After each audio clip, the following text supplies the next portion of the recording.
Trending na prutas na lalagyan ng sugar syrup at isasawsaw sa malamig na tubig na ang tawag ay tanghulo. Napaka-basic lang pala. Tara, takamin ko kayo. Turo ko na din sa inyo kung paano.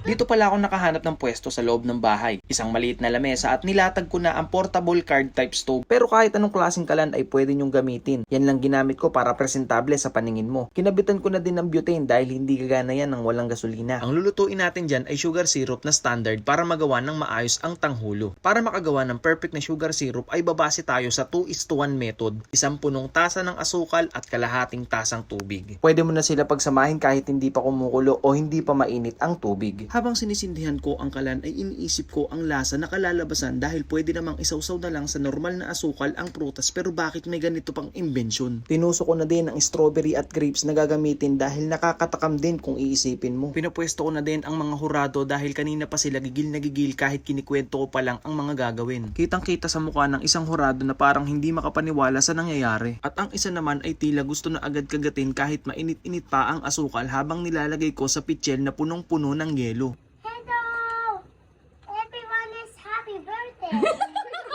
Ganon siya kasaya, parang birthday ng lahat, 'di ba? Hindi na din maipaliwanag ng isang hurado ang kanyang nararamdaman na parang didilaan niya ang pisngi ng katabi niya. At habang mga naglalaway na sila ay chinek muna namin kung perpekto ba ang pagkakagawa. Pero imbis na sila ang mauna, inunahan ko na ito dahil kanina pa talaga ako isip ng isip sa lasa nito. Oh, sarap.